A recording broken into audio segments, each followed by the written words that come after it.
Bonjour à tous. Aujourd'hui, nous allons parler d'une situation émouvante et complexe concernant Héloïse Appel, courageusement en lutte contre un cancer du sein agressif, et de son compagnon Naka.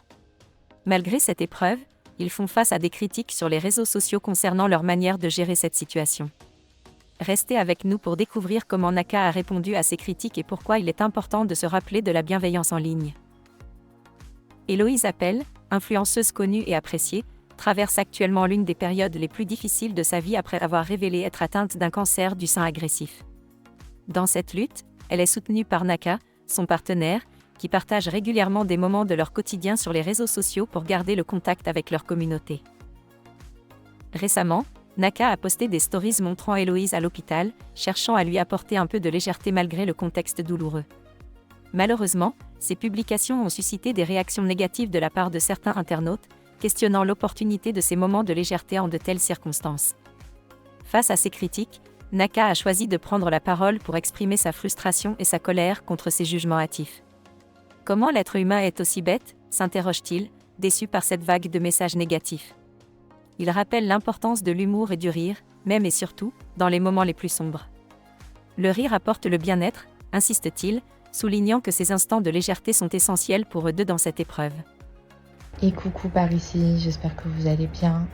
Bon voilà, du coup hier c'était ma quatrième grosse chimio comme je vous ai dit. C'était ma quatrième grosse chimio et c'était surtout ma dernière grosse chimio. Là normalement j'ai fait de tout mon protocole de soins, j'ai encore d'autres chimios, mais de tout mon protocole de soins c'était les chimios les plus agressives et les plus dures à supporter que j'avais.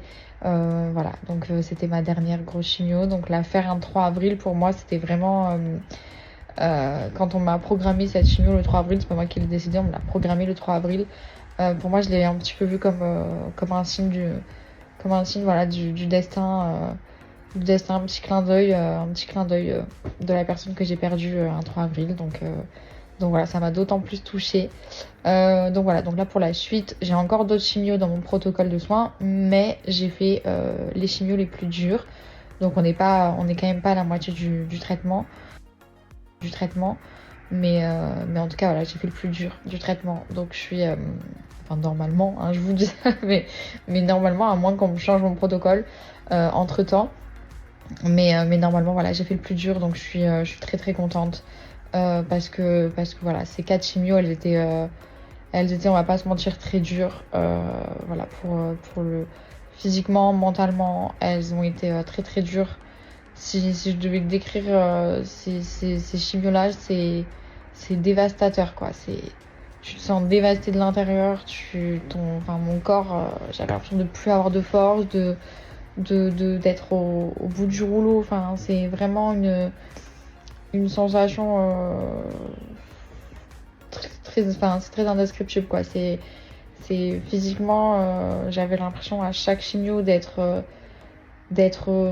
au fond du gouffre, quoi. J'ai l'impression que clairement c'était mon corps qui tirait mon moral vers le bas, alors que j'ai toujours le moral, que je suis toujours hyper positive depuis le début et tout. Mais c'est vrai que voilà, à chaque fois que je fais ces grosses chimios, c'est mon corps qui tire mon moral vers le bas, quoi. Donc voilà, donc je suis contente parce que du coup bah, je sais que c'est la dernière fois que je vis ça. Là du coup ça va encore parce qu'on n'est pas dans les moments les plus durs. Le plus dur c'est vraiment le jour même, donc hier et les 3 jours après. 3 jours après la chimio, les symptômes reviennent.